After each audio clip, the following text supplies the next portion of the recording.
Thank you all for being here tonight for our first event of Your Weight Matters 2025, but not really the first thing that's happened today. How many people went on the hill today? Oh, I love it. I was up on the hill, had a great time. Sarah Brandon in the back was our group leader, amazing. I didn't have to do any talking, fabulous. Love Sarah. We're so excited all of you are here tonight for flipping the script, challenging obesity myths in the media. You know, one thing that I think has been tremendous over the past year or two was the conversation of obesity is now happening everywhere. There was a time at OAC where, as the director of communications, I was begging the media to talk about obesity and nobody cared about it. Now, they care about it all the time. But is everything that we're hearing true? Is it accurate? We're going to find that out tonight. And this is meant to be an interactive discussion.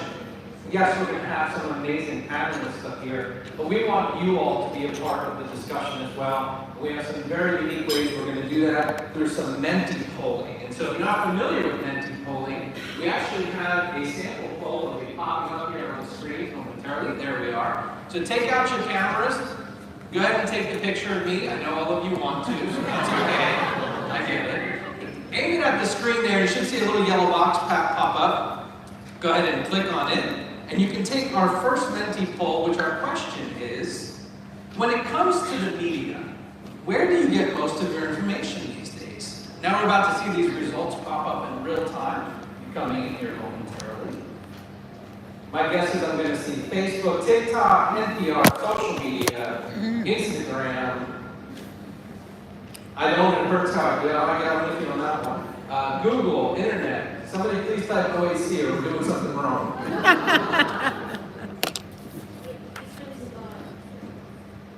Coming in here a little by little. But I think as you all can see, we get our media from a lot of different places. And we're going to talk about all of these places tonight. And we're going to talk about how to identify disinformation, misinformation that you might be finding on these platforms. But I can't do this alone. So I want to introduce our amazing panel this evening. So our first panelist I'd like to bring up, my mentor, Joe Nadowski, President and CEO of the Obesity Action Coalition.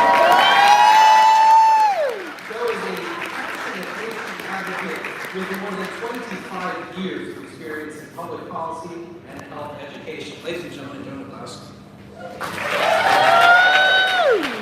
Our second panelist, Dr. Geeta Nair, better known as Dr. G, nationally recognized health and media expert who bridges the gap between medicine and the media, and she is a trusted voice on health misinformation and patient empowerment. Dr. G. Next up, we have Dr. Mary Hepplestein, a leading researcher focused on weight bias and stigma, and exploring how they both affect health outcomes and care. Welcome, Dr. And last but not least, another person who's been an incredible impact on me throughout my time at OAC, Nikki Massey, chair of the OAC National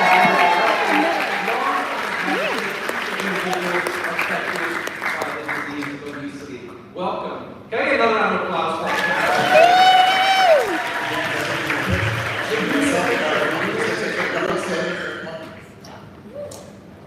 You got to capture these moments so we can put it on the media. In a room full of 5,000 people, is it misinformation?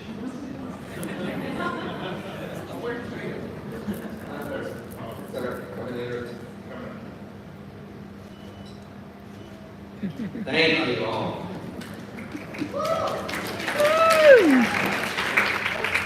All right, so let's go ahead and dig right in. I'm going to open this question up to the panelists. We can take it. Maybe Nikki will start with you now. Okay, so why is it so important that we challenge obesity myths and this misinformation? It's affecting our lives. I mean, what people think about people with obesity is affecting our lives. It affects how people think they can treat us, what they think they're allowed to get away with saying, what they think they're allowed to get away with denying. So it's, until we start to correct some of the misperceptions about what obesity is, how we experience it, and underscore the fact that first and foremost, we're human beings who are worthy of the same amount of dignity as everybody else. People won't stop that mistreatment.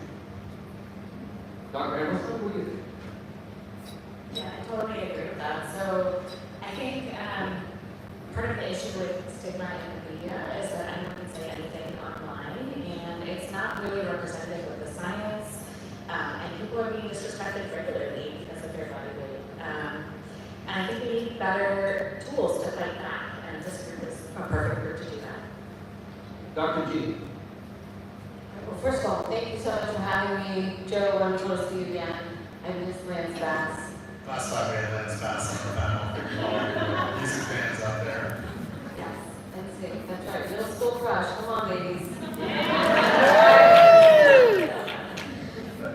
You know, I think fundamentally, when it comes to mis and disinformation around obesity, I think there is a assumption because of the mis and disinformation that it's clearly a self-control problem, right? Clearly, that's the issue when you don't have self-control. I think that's pretty much the underlying current of mis and disinformation around the space. And then secondly, I think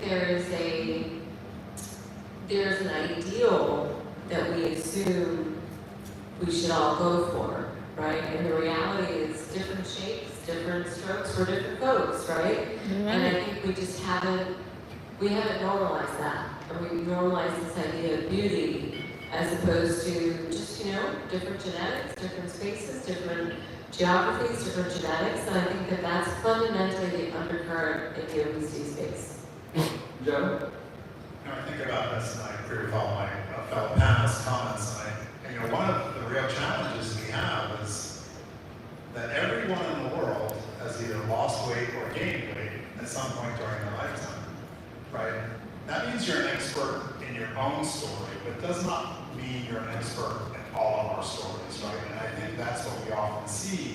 And look, I think about my own efforts and talking about my own story. If I contributed to misinformation because the way I talk about my own story. And so I think it's as we think about today, and we think about this conversation we're having today, I think we all need to take a hard look at ourselves too. It's easy for us to blame others, right? About saying, hey, they're doing this, but are we contributing in some way? Right? So something for you to think about as we move forward today. That's something I've been thinking about a lot personally ever since Dr. G and Lance and I did the previous panel. So. Very good. Well, are you all ready to take part in this a little bit too? Because I think we're about to start our first poll question. Okay, our next poll question is going to pop up on the screen here in a second. So have you ever changed your behavior or health decisions because of something you saw in the media about weight or obesity? Now, while these answers are coming in, Nikki, let me ask you for a question. What are your thoughts on this? Have you ever changed the way that you address weight based on something that you may have seen in the media? Yeah. I think, especially now, with TikTok coming on board, and here's the thing, I'm not proud to admit, is that as long as I've been involved with the OAC, I am still prone to, some of these trends that take over social media, and so, some new, product takes over, or some new, exercise routine, or some new something that's promising big results, and there's always part of me that really wants to try it and see, what if that thing will work, as opposed to listening to what I know would be true. But yeah, I have more time than I want to admit. Well, and I think that resonates with the poll answers that are coming in here. As you all can see, we've got upwards of 60 people who have made health decisions based off of what they've seen in the media. And was that information misinformation? Which I think, Dr. G, that leads me to a question for you. How do we identify misinformation? Well, so I love this question. So the first thing is let's mis and disinformation, right? So misinformation is you just got the facts wrong, kind of like a rumor, right? You heard this thing, you don't know if it was true, but you passed it on, right? Disinformation is actually a lot more dangerous because disinformation is actually the intentional manipulation of information for some sort of gain. Whether that's financial, whether that's political, whether that's just because you want to build your following. And so disinformation is actually a bigger issue. And it sort of implies that there's a bigger machine in the back, growing and realizing there's kind of a business case for getting the facts wrong. Does that make sense, James? Yes, absolutely. Dr. Hamilton, I guess my next question for you is we see a lot of this information We know that people with obesity have dealt with weight bias throughout their entire life. And we know that that has been explicit and implicit. But my question for you is, what role does implicit bias play in how obesity is portrayed in the media? So first, let's define what implicit bias is. So those are sort of the automatic associations, that preference for low weight and negative attitudes and stereotypes that we're not necessarily aware that we hold. We get them from our culture. And so how that relates to media is that when people are writing stories about obesity, they're going to choose an image, whether it's conscious or unconscious, that is going to portray how they feel about it, whether it's automatic or whether it's explicit. So you'll get those headless images. You'll get images of people with high weight or people with obesity eating fast food or watching TV instead of eating fresh fruits and vegetables and instead of exercising. And so that implicit way of thinking is sort of that automatic assumption that we have, and that definitely comes through in the media. So, Joe, I think the question I have to think about this now is, so we know at OAC that we work on healthcare policy, we're on Capitol Hill today. How does disinformation impact those policies? What is OAC doing about it? Yeah, so I think for those of you on Capitol Hill today, most of you reported really positive experiences. That's because we've been working with those offices for a long time, trying to get them to understand these issues. But if it was a couple of years ago, all of the perceptions, the common misinformation and disinformation we see about obesity, this is a condition of personal fault, that we should invest resources in it, that people should just be able to do this on their own, that was pretty common perceptions that we heard from folks. It's been because of the hard work of a lot of people, not just OAC, but all of our partners that we work with, that we've been able to change that. But there's still more work to be done. And from a policy perspective, we try to bring forward the evidence when we move folks forward, and we acknowledge when we don't have evidence, right? And we acknowledge when we are making our best guess around some of these issues. And that's the challenging part of this, right? Because some of the things we talk about, we don't have evidence for yet, even though we're working towards doing it. Of course, one sign I would say this is an honest effort is, yes, we say this is what we believe, and we're working towards collecting the evidence to make sure it's true. And maybe I'll open up a follow-up, but I'm going to open up the whole panel. Why does this persist when we have science and data to back up things? We'll just take a simple one. Obesity is a disease. Does everybody agree with that? So we know that that's true. We have the science and data to back it up. But why do we still see the disinformation on TV? Why do we still see that persistent? I'll start us off because I will just say that I was at a panel today when I was on Capitol Hill, actually, started a legislative briefing. I see one person in the audience who is there with me today. And a doctor we know well, Dr. John Burnell, who's going to be the president of TOSS in a year or two, talked about this issue of obesity as a disease. And it was interesting for me because he actually divided it by age. He said, if you are 30 and older, you likely do not believe obesity is a disease. And if you're 30 and under, you believe it so. Now, I'm not talking about people in this room, I'm talking general public perceptions around that. And so he was actually showing me some encouragement that there's actually some change that's moving forward in that space. And some of the messaging is starting to be received. And a lot of that had to do with the training and or the information you received over your lifetime, some of the issues that we've internalized, right? Many of us, despite believing obesity is a disease, we give ourselves a hard time, right? If you're like me, no one has said anything worse to me than I've said to myself because I've internalized some of those attitudes. And maybe that is a symptom of the older population, and maybe for example, our young adults who have joined us today for Thrive Together, our adolescents, hopefully they don't have those same attitudes. Dr. D, would you add that? So, it's really interesting. So, the first thing we have to realize about this and disinformation in the health space in general, right, obesity aside, is that, one of my favorite quotes from the book in interviewing so many health experts is that mis and disinformation grows in the dark.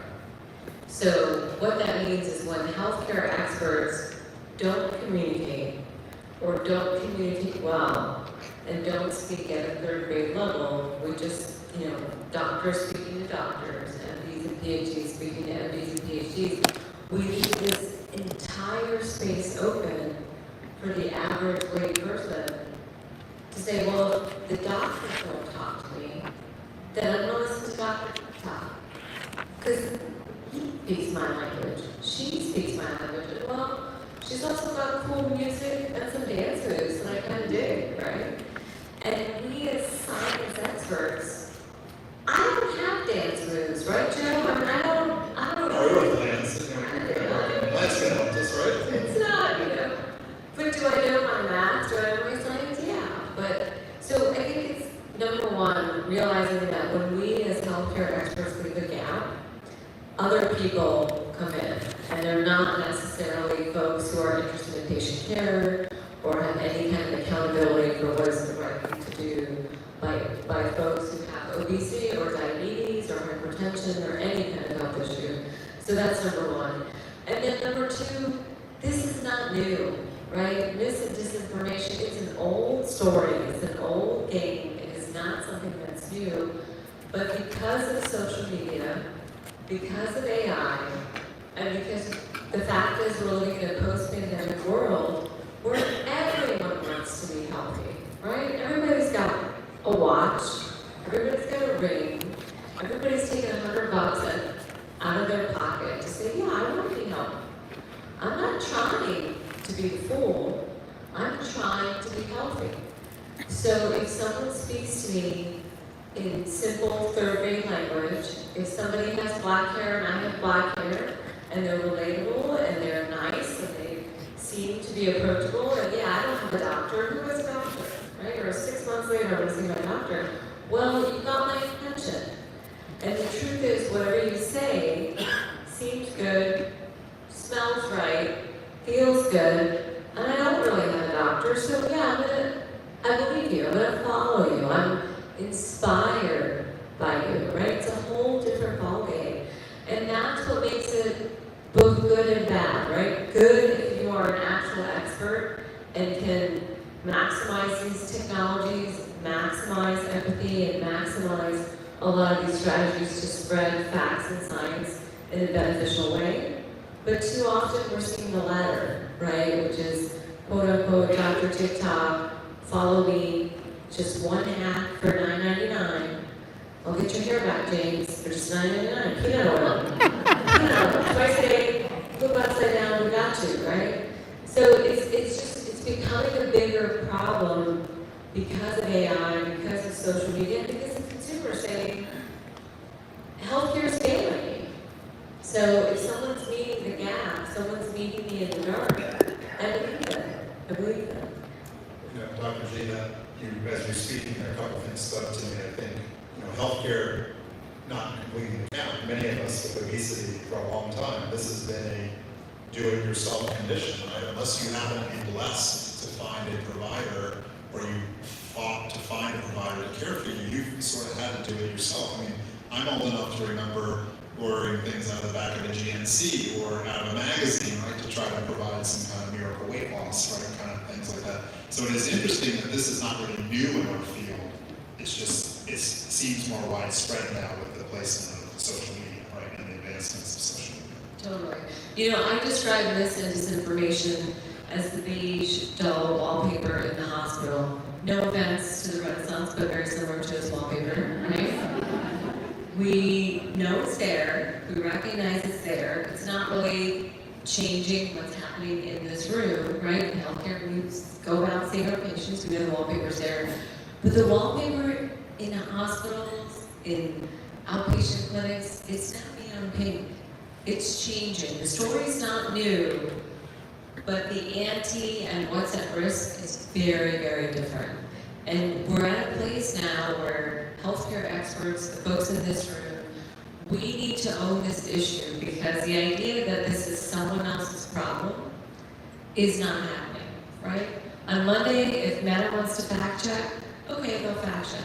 On Tuesday, if Mark Zuckerberg wakes up and says, yeah, I'm okay with that, we don't need to fact check that, right? Like, social media companies right now are largely regulated by themselves. AI regulation, undetermined, TBA, right? So in the healthcare space, the risk is really high. And that's really the difference. It's that we are now seeing mis and disinformation go faster and farther than it ever has. Yeah, Joe, I think that fact that